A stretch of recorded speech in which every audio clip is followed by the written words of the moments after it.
tahun lalu 3 kategori kita juara terus, ya, termasuk Mantap. para inovator keuangan syariah kita juga menjadi juara, termasuk UMKM-nya. Nah, mungkin yang masih jadi PR yaitu pesantren berbasis ekonomi syariah. Nah, ini dia. Ini yang harus kita terus kembangkan. Jangan-jangan pesantren malah belum pada harus kita kembangkan. mengerti. Ya.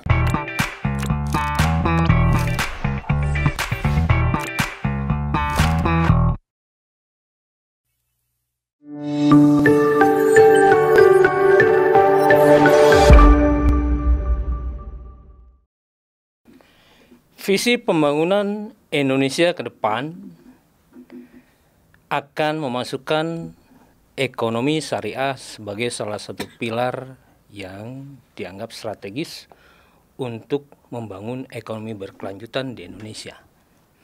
Nah, sahabat, hal ini bukan satu hal yang baru karena 2 dasawarsa ke belakang, ceruk pasar terhadap pasar halal memang sudah terlihat. 27,5% populasi dunia adalah Muslim. Kemudian 87% populasi di Indonesia juga Muslim. Kalau kita bicara Banten, 92,42% adalah Muslim. Keterikatan Muslim dengan produk halal tentu saja begitu erat dan menjadi sebuah kepastian. Oleh karena itu, setelah Bappenas mentransformasikan ekonomi syariah ke dalam satu pembangunan nasional yang kemudian dibentuk Komite Ekonomi dan Keuangan Syariah, maka ditunjuklah Presiden menjadi ketua, kemudian Wakil Presiden menjadi ketua harian, Menteri Keuangan menjadi sekretaris dari Komite Nasional Ekonomi dan Keuangan Syariah, ada 3 Menko dan beberapa kementerian, termasuk salah satunya adalah Bank Indonesia. Dan sudah hadir salah satu tamu kehormatan kami di studio yang akan membahas bagaimana prospek industri halal yang akan berwujud pada sertifikasi halal dan industri halal. Sudah bersama kami Direktur Bank Indonesia Wilayah Provinsi Banten. Ya. Kami memanggil dengan sapaan akrab Pak Imad. Assalamualaikum Pak Imad. Waalaikumsalam. Apa kabar Pak? Baik, sehat Pak Iksan. Sungguh menjadi sebuah kehormatan buat kami Bapak bisa hadir di sini. Karena ini adalah episode ke-8 dari Halal Lifestyle yang kita selalu gaungkan di setiap minggu Jumat jam 10. Alhamdulillah. Begitu Pak. Ya, alhamdulillah. Mohon doanya selalu supaya ini terus berjalan. Nah Pak, dari apa yang saya paparkan, karena Bank Indonesia adalah salah satu dari anggota Komite Ekonomi dan Keuangan Syariah.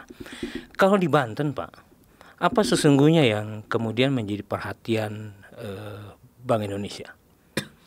Ya, Pak Iksan, mungkin sebelum saya jawab bagaimana ekonomi syariah di Banten, mungkin saya ingin juga menjelaskan latar belakang mengapa Bank Indonesia concern dengan ekonomi keuangan syariah ya. Tadi seperti dipaparkan oleh Pak Iksan, kita ada suatu potensi pasar ya. Kami melihatnya Bank Indonesia dia sebagai sumber pertumbuhan ekonomi baru ya, dengan meningkatnya halal lifestyle. Dan halal lifestyle ini tidak hanya user friendly, Muslim friendly ya, tetapi juga gaya hidup halal ini juga sudah mulai disukai termasuk oleh non Muslim.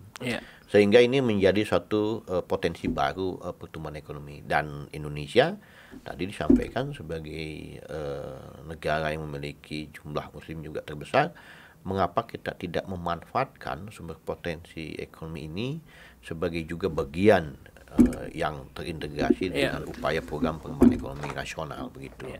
Nah, Bank Indonesia melihat itu di tahun ini ya, dan beberapa tahun kemarin kita ada 3 besaran yang ingin kita kembangkan.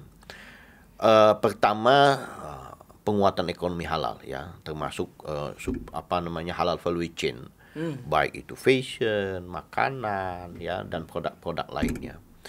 Yang kedua, kita ingin juga meningkatkan bagaimana pendalaman ekonomi syariah. Ya.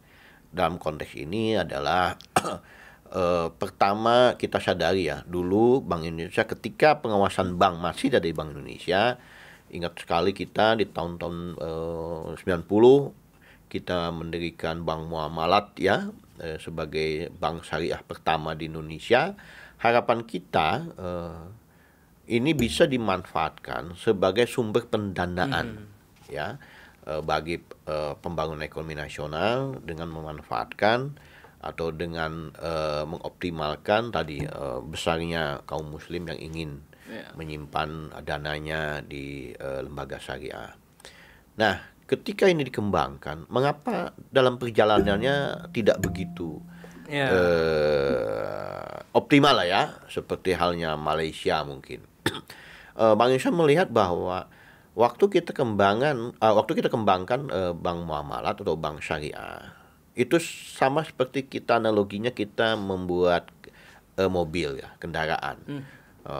Bank itu seperti bis ya, tetapi kita lupa tidak menyiapkan penumpangnya untuk naik bis itu. Begitu. Nah, kita lihat penumpangnya itu siapa? Ya ekonomi halal. Begitu. Supaya bank syariahnya, lembaga keuangan syariahnya juga berkembang. Begitu. Jadi saling terintegrasi, saling interlinked. Nah, itulah mengapa kita juga fokus di ketika Bank Indonesia berharap ekonomi halal itu ke depan lebih berkontribusi besar. Yang ketiga, di samping tadi pendalaman pasar keuangan ya atau keuangan syariah, kita juga fokus ke dalam tadi literasi ekonomi syariah. Ini penting, makanya mungkin kami menyambut baik ya upaya yang dilakukan termasuk oleh Banten Podcast ya. Saya rasa ini sangat luar biasa ya, mencerahkan kita semua termasuk umat muslim dan khususnya masyarakat Banten untuk mulai memahami apa itu ekonomi keuangan syariah. Kalau misalkan masyarakat Banten ini sudah paham betul, saya rasa kita tidak akan menemu Bang Emo. Ya kan? Nah, itulah tantangan kita. Nah, itulah tantangan yang dihadapi. Makanya pertanyaan tadi bagaimana dengan di Banten? Nah, kita fokus ke 3 poin itu. Ya.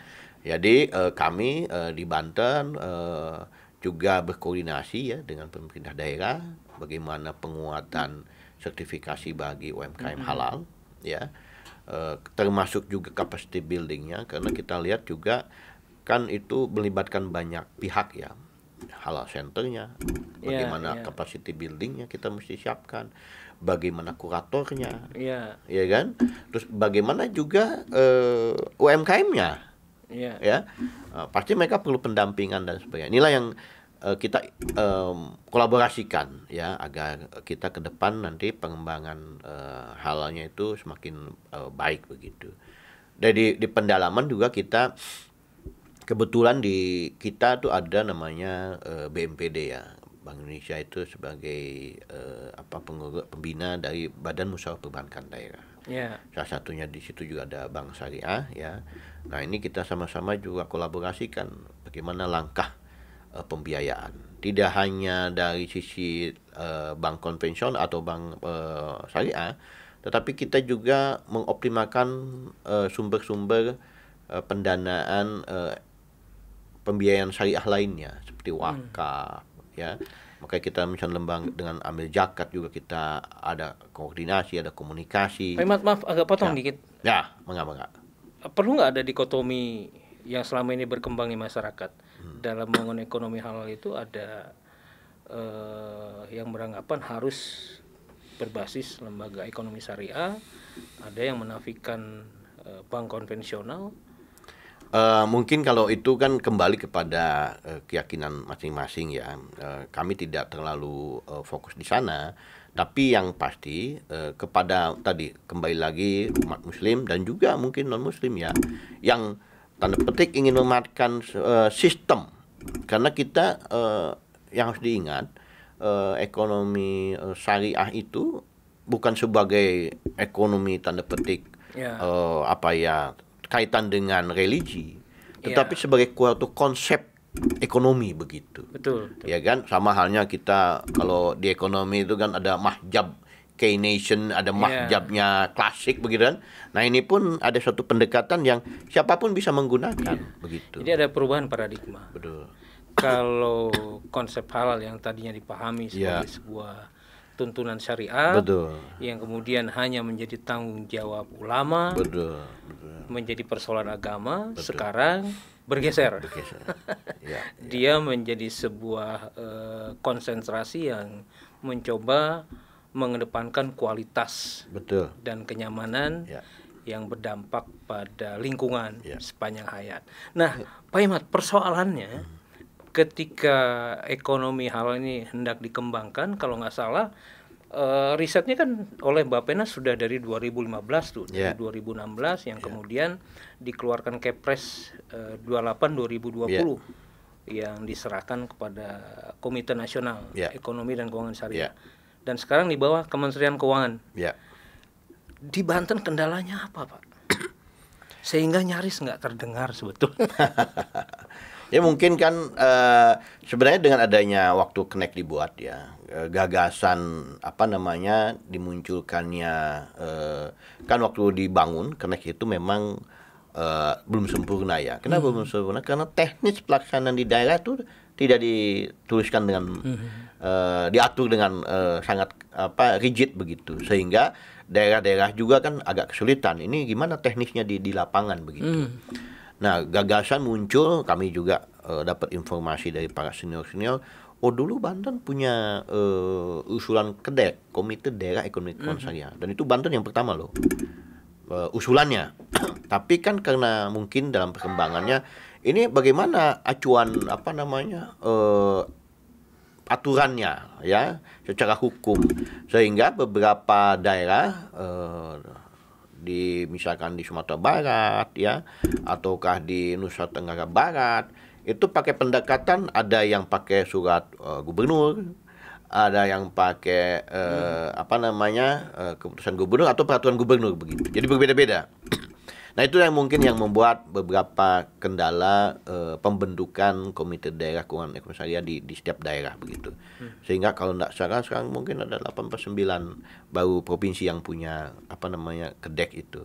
Nah, termasuk Banten, Pak. Nah, alhamdulillah Banten kemarin Pak PJ Gubernur sudah menandatangani pembentukan Komite Daerah Ekonomi Keuangan Syariah di Banten ya. Kita patut bersyukur ya, karena landasan hukumnya sudah ada. Karena kalau tidak salah itu Mendagri itu menuliskan cukup SK Gubernur begitu, sehingga sudah terbentuk. Nah harapan kita kan KEDEK ini hanya sebuah nama lah ya begitu ya. Yang penting kan kegiatannya. Ya kan? Pak, kalau mengacu pada tahapan strategi perencanaan di nasional. Dari 2004 naik ke 2006, kemudian naik di 2050. Kalau di daerah tahapannya seperti apa, Pak? Nah, kita secara provinsi mungkin tertera di Musrembang kali ya. Bagaimana pengembangan ekonomi syariah gitu ya, ada mungkin tertulis. Nah, kalau kami di Bank Indonesia menerjemahkannya kan kami juga ada mengacu disebutkan pengembangan ekonomi syariah juga merujuk kepada blueprintnya Komite Nasional Ekonomi Keuangan Syariah, sehingga tadi ada 3 pilar Bank Indonesia support di dalam halal value chain, kemudian pasar keuangan, termasuk juga yang ketiga adalah literasi keuangan syariah. Itulah yang kita terjemahkan di Banten, dan inilah yang kita sedang kolaborasikan. Ya, kita rutin bertemu ya, malah kami selalu mengatakan kepada teman-teman penggiat ekonomi keuangan syariah, ayo kalau mau ngumpul-ngumpul silahkan di BI Banten. Kita malah udah sediain tempat ruangan yang khusus teman-teman ekonomi mau diskusi, silahkan. Mau bertemu ya kan, karena mungkin ada yang dari Lebak, dari Pandeglang, datang ke Serang jauh. Kita sediakan transit lah. Kalau mau berdiskusi kita sediakan tadi untuk memadukan, menyamakan langkah bagaimana siapa melakukan apa agar draftnya bisa sama. Bapak melihat Banten pada level apa sekarang? Saya kira Banten sudah pada level yang sudah baik ya, on the track ya. Kita semua sudah terkumpul, Pak. Orang lain belum tentu lengkap, tapi Banten saya lihat guyup ya. Kami kemarin beberapa kali ketemu ya, dari masyarakat ekonomi syariahnya hadir, Ikatan Ahli Ekonomi Indonesia juga hadir ya. Terus kemudian anak-anak FOSE juga hadir, anak-anak mudanya. Apalagi saya lihat di sini lembaga amil zakat juga aktif gitu ya. Berbeda kalau di tempat lain mungkin hanya MES yang aktif gitu kan.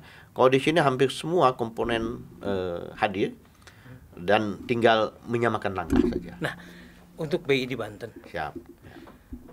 apa yang menjadi tanggung jawab, fungsi, peran, dan yang sudah dilakukan dalam pertumbuhan ekonomi halal? Pertama yang kita perlu kembangkan di Banten itu kan tadi kepada pilar untuk mengembangkan ekonomi halal ya, halal value chain. Kita melihat bahwa Banten tuh memiliki endowment ya, memiliki kekuatan. Apa itu? Yaitu wisata religi. Ya. Kalau dalam konteks kami makronya, ekonomi makro, Banten ini 54% pembangunan ekonomi itu ditopang oleh konsumsi. Oke. Ya. Nah, terus bagaimana mengembangkan ekonomi Banten? Ya, tingkatkan konsumsi. Nah, salah satunya adalah ya wisata. Dengan wisata mendatangkan orang datang ke Banten, berbelanja di Banten, konsumsi naik. Apalagi itu akan berderet kepada belakangnya, otomatis kepada UMKM yang tumbuh. Ya, kepada industri pengolahannya tumbuh karena konsumsinya meningkat. Jadi banyak sekali sektor yang akan terdampak dengan wisata tadi. Apalagi balik lagi wisata religi endowment, kenapa? Tanpa apapun, tanpa fasilitas yang memadai saja, mereka datang dan rutin. Daerah lain mungkin setengah mati membangun tempat destinasi sebagus apapun, belum tentu didatengin. Belum tentu. Kalau Banten, orang pasti datang. Apalagi kalau kita kasih nilai tambah. Ya. Nilai tambah dalam konteks quality, ya. Ya tentang wisata lah. Ya, dari amnestinya, ya kan, dari aksesnya, ya kan, dan sebagainya, sehingga itu akan mereka dua ya poinnya kalau di wisata, spend money more ya, mereka menghabiskan lebih banyak uang di Banten.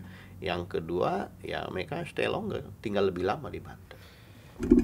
Bagaimana Pak melihat kesadaran halal pada 3 aspek nih, pemerintah, kemudian masyarakat, dan swasta pada persoalan kesadaran pertumbuhan ekonomi halal, bukan dalam perspektif keagamaan atau pribadi? Ya, mungkin inilah makanya di dalam pilar ini itu tetap tantangan ya, literasi keuangan syariah itu penting dan tantangan dan harus terus kita galakan terus gitu ya. OJK melakukan survei rutin tiap tahun tentang literasi keuangan ekonomi syariah, tetapi mungkin lebih pada aspek keuangan ya. Bagaimana, apakah Anda tahu tabungan halal dan sebagainya, deposito halal dan sebagainya, mengenal wakaf apa tidak dan sebagainya gitu ya. Tetapi untuk yang tadi bahwa sertifikasi ini yang perlu kita terus galakan ya. Saya rasa kalau dari 3 itu ya tiga-tiganya harus kita terus kembangkan. Ya kan? Syukur-syukur kalau misalkan lebih clear lagi ya pengembangan ekonomi halal di wilayah atau di provinsi ini, tanda petik nanti mungkin kalau kedeknya sudah berfungsi dengan baik, punya grand design ya kan, yang toh nanti di dalam kedek itu pun pasti kan juga ada unsur pemerintah di sana. Dan BI Banten masuk di kedek. BI Banten kan bagian dari Connect juga ada, mungkin ada di kedek itu. Jadi kalau itu sama-sama langkahnya, nanti kita bisa draftnya tuh bisa lebih sama begitu. Siapa yang nanti di keuangan, siapa nanti yang di sertifikasi. Sertifikasinya pada level apa, mana yang kita akan kembangkan 5 tahun ke depan, mana fokusnya, mana targetnya. Itu kan sektor mana dulu yang mau kita kembangkan. Jangan lupa Banten ini juga selalu menjadi inisiator. Kita punya proyek percontohan role model untuk industri halal kan, Ya. yang di Cikande ya. Nah ini yang terus kita harus terus terapkan Nah, ini semangatnya. Masyarakat juga perlu tahu nih Pak, Ya, karena Banten menjadi salah satu yang digagas untuk memiliki industri halal Ya. di Cikande. ya. Betul. Sejauh mana sih gambaran industri halal Cikande sekarang Pak? Kami melihat mungkin gini, balik lagi kita ini kan harus kalau kita sebut halal value chain itu kan harus end to end Ya. ya, dari mulai produksi ya, pemasaran termasuk interlink sektornya. Nah ini yang mungkin terus kita harus kembangkan ke depan ya, langkah-langkah apa yang tanda petik di Cikande ini sudah dikembangkan dan apa yang perlu kita support begitu ya. Memang ini tidak bisa sendirian. Ini kalau ingin dipertegas, Cikande ini baru gagasan atau sudah jalan? Sudah jalan kan? Sudah jalan. Hanya memang harus kita saling bantu lah. Balik lagi, ada satu yang mungkin perlu kita pahami bersama ya, dalam kondisi perubahan ekonomi baru sekarang. Tidak lagi bisa sekarang itu suatu sektor, industri, apapun, bisnis unit atau apapun itu berdiri sendiri, tidak bisa. Ya, kita tekankan lagi, nggak akan kuat melawan perubahan teknologi yang begitu cepat. Ya. Kebetulan background saya tentang ekonomi digital ya, saya menekankan perlunya kolaborasi. Kalau kita berkolaborasi akan sustain. Tidak bisa lagi misalkan contoh misalkan Sony. Saya bangun Sony, ya pabrik Sony, ya saya juga bangun TV-nya Sony, saya bangun juga kamera Sony, handphone Sony. Terus dia tidak berkolaborasi, sendiri saja dia. Itu pasti akan kita lihat sekarang sudah kalah kan. Nah, tapi siapa yang berkolaborasi? Kolaborasi itu seperti apa? Oke, layarnya merek apa masuk? Ya kan, chipnya siapa yang support, ya kan, terus kemudian mungkin package-nya siapa yang buat, dikolaborasikan. Ya. Nah, baru akan sustain karena masing-masing saling mensupport.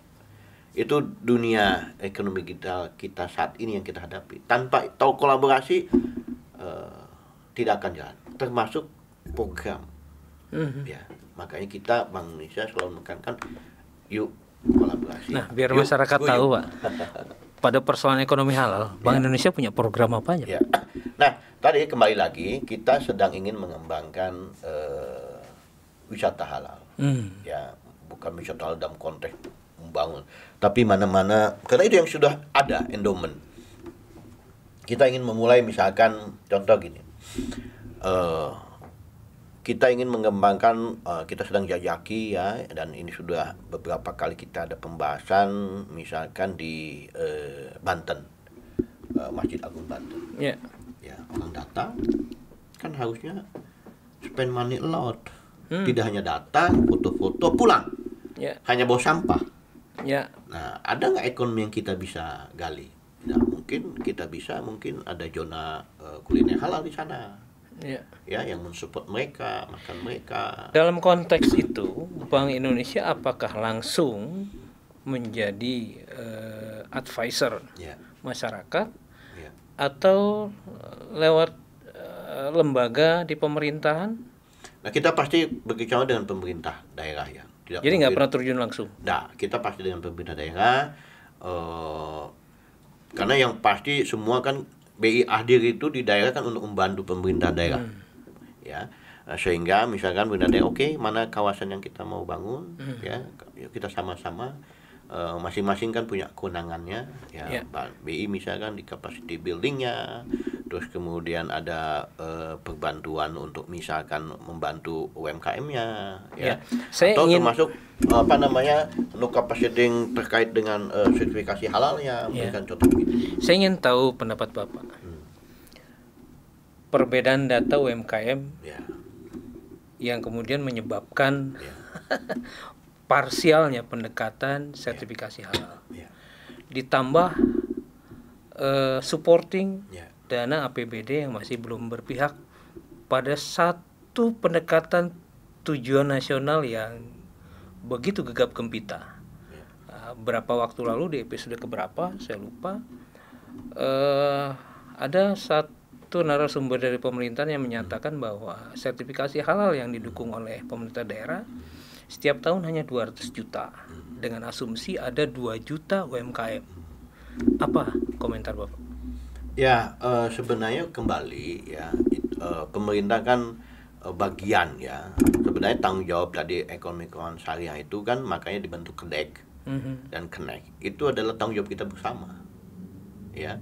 Artinya seluruh masyarakat, siapapun yang punya concern terhadap pembangunan ekonomi keuangan syariah, ayo sama-sama. Tapi Pak, ini juga belum tentu bisa saya pertanggungjawabkan. KEDEK di Banten katanya isinya inohong-inohong yang lebih banyak orientasinya politis dan tidak memahami persoalan ekonomi. Gimana itu Pak? Nah, kan pertama kita perlu tadi kita positive thinking lah ya. Apapun yang penting misalkan sudah tercipta KEDEK. Ya kita support dulu. Kita kasih kesempatan ya kepada semua yang diberi kewenangan, diberi tugas dan mengembangkan KEDEK untuk mengembangkan. Nanti kita masing-masing support apa yang kita bisa berikan. Saya rasa itu yang paling penting kita kita lakukan ya untuk hari ini. Dibandingin tadi ada pendapat orang pasti ada kekurangan ya, termasuk saya pribadi pun ada saja kekurangan, sehingga bagi kami, bagi Bank Indonesia, setiap langkah itu adalah poin yang paling baik dan itu menuju kebaikan. Nanti tambah, silakan orang mau tambahnya 1, mau tambahnya 2, mau tambah 3, itu bagian dari perjalanan. Nah, menurut Bapak sebagai Direktur Bank Indonesia Provinsi Banten, indikator apa yang bisa dirasakan dan dilihat oleh masyarakat Indonesia bahwa pertumbuhan ekonomi halal di Banten sudah berjalan? Ya, mungkin ya paling penting atau paling bisa dilihat kasat mata itu adalah pertumbuhan dari UMKM halal. Ya, mengapa itu? Karena nyata. Ya, nyata apa? Oke, mana yang sudah bersertifikat seperti tadi? Bapak punya datanya? Berapa UMKM di Banten yang sudah bersertifikasi halal? Nah, ini yang sedang masih kita kumpulkan, karena tadi itu karena masing-masing melakukan ya. Kan misalkan di provinsi kan ada misalkan dinas pariwisata, dia mengembangkan UMKM yang terkait dengan pariwisata, kemudian dinas UMKM koperasi ya juga mengembangkan khusus yang mungkin startup gitu ya, atau misalkan Indag yang juga mengembangkan industri menengah. Nah, ini yang kita sedang kolaborasikan. Kita betul hari ini kita sedang mendata ya berapa UMKM yang ada, dan kita beruntung sekarang kan ada nomor induk, semacam nomor induk ya, NIB. Nah, NIB, nomor induk berusaha, sehingga kita minimal dari sana dulu. Karena waktu itu pernah kami menggagas ya, kita mengumpulkan seluruh pihak ya, institusi, mau baik itu pemerintah maupun BUMN yang concern dengan UMKM. Kita kumpulkan waktu itu seluruh kota, kabupaten, provinsi ya, termasuk juga kita identifikasi bank mana yang paling besar, karena kan bank-bank kan harus memberikan kredit 30% kan untuk UMKM, sehingga pasti dia punya binaan UMKM.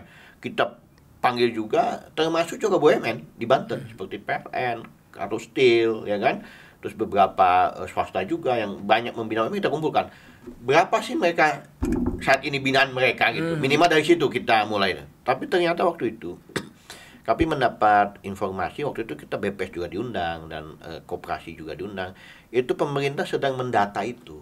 Nah, jadi waktu itu kita hanya dapat data saja ya, kita waktu itu dapat sekitar 3.000-4.000 UMKM ya.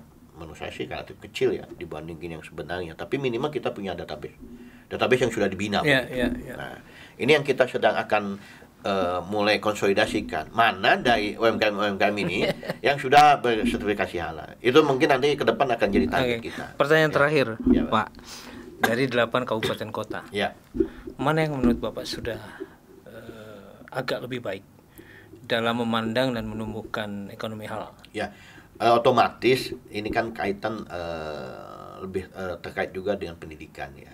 Jadi literasi tentang keuangan syariahnya kan siapa yang lebih lebih baik. Nah, ini memang wilayah Tangerang memang lebih banyak yang sudah memanfaatkan terkait dengan ekonomi keuangan syariah ini. Ya karena tadi literasi mereka sudah advance ya, sehingga mereka lebih paham ya, dan kemudian UMKM-nya banyak yang mandiri. UMKM mandiri ini kan selama ini yang itu kenapa saya bilang kita mesti sama-sama itu, saya mau menunggu bantuan pemerintah aja untuk sertifikasi halalnya. Tapi sebenarnya bagi UMKM yang sudah mandiri ya, bayang saya mengapa tidak mereka pun secara mandiri mensertifikasi halal. Di samping itu satu ketentuan pemerintah ya, peraturan, dan juga ya dapat meningkatkan value added-nya. Ya. Yang menarik itu seperti ada juga kadang-kadang ini pemahaman yang mengatakan untuk apa kita pakai sertifikasi halal, nggak percaya kita muslim. Ya kan? Karena itu menjadi salah satu persyaratan trading global. Betul. Artinya UMKM yang mampu melakukan itu menjadi betul. Dan juga bagian kita naik kelas. Tanda petik berintrospeksi apakah apa yang kita lakukan juga sudah halal.